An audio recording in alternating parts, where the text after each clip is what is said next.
Now, first of all, I spoke to Travis yesterday from We the Kings, and I asked him to send a question across for you guys.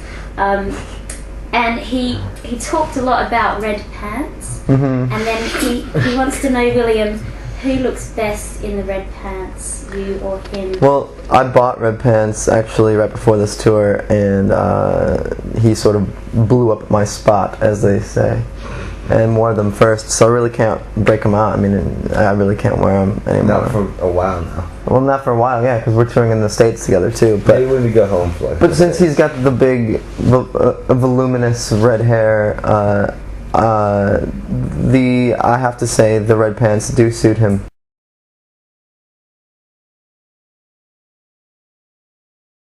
I would ask her, what's up, babe? I'd ask her if she ever, if she's heard our new single About a Girl. Because it's about her actually, so we're really anxious to see if how she feels about it.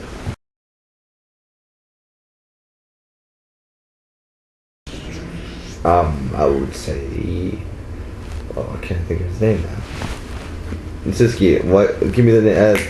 Paul Simon. Sorry. You can call me Al? Yes, that would be the one. Really? Yeah. Really? Yeah. It's a pretty good first memory. Michael McDonald? That's what sticks out. The brother. No. Kenny Loggins. The Kenny Loggins Michael McDonald feud lives strong today. First musical memory, I don't know, it's Metallica. My dad used to listen to Billy Idol, Rebel Yell, and he'd carry me around when I was super young, like I was a guitar, and like run around the house and sing it. That's like a vague memory. My first memory of, I guess, the idea of the song would be learning the ABCs. And then my introduction to rock music would be that ABC 1, 2, 3 song by Jackson 5. Jackson 5. When I heard it, I was like, well, they've remixed the ABCs, you know, I get this, you know, I was on... well, yeah, I mean, it's easy as, well, you know the rest. Yeah, I also, another one of my earliest memories, I remember my father playing Johnny Be Good on guitar and singing it, which I thought was pretty damn cool.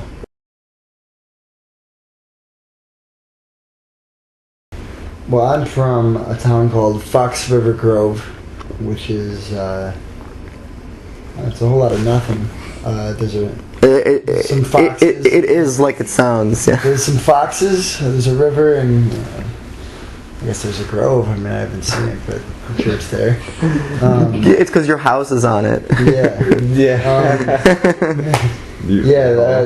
I live kind of in the woods, you know, on a dead-end street in the northwest suburbs of Chicago. Yeah, on a river, and it's like one of the most polluted rivers in the United States. I mean, it's not that bad. You're making it sound like it's a terrible place to live. No, I mean, it's a great place to live, and whatever, you never Porsche. The Algonquin Indians probably took nice care of the river, you know, before we started spilling our waste into it. Yeah.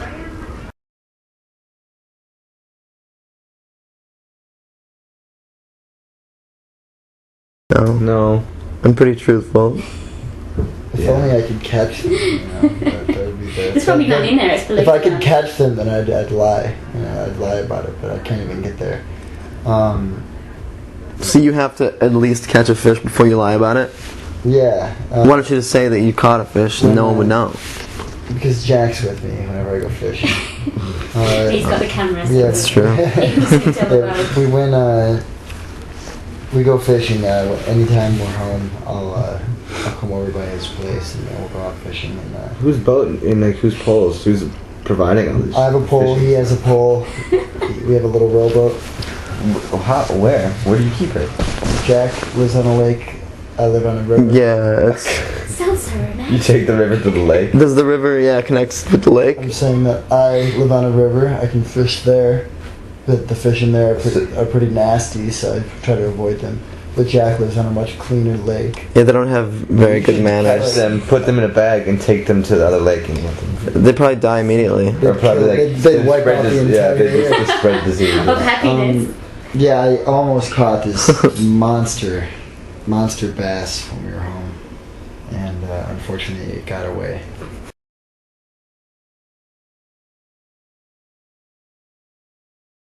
Pop Festival in Belgium last summer. Arcade Fire played, and they played like right at sunset. It was just like the perfect moment, and with the perfect people to watch. A great band. Especially, none of us had ever seen them before, and I don't think any of us were fully prepared for Yeah. exactly how epic their show is going to be. I was fortunate enough to go to what was supposed to be the last Smashing Pumpkins show ever in 2001, which was an awesome show. I'll never forget that one. But then I saw them again. They played right after Arcade Fire at Puko Pop last year. Yeah, I saw them recently too. Yeah, I thought it was real good. I thought they actually sounded better than they ever did back then. But the idea just is a little different. Zeitgeist. Yeah, I don't know. It's hard for me to think about. It's hard to remember, unfortunately. Besides Arcade Fire and like some of the festivals that we've played, since we've toured so much, it's hard to remember anything beyond being on stage and playing, as opposed to like experiencing a show.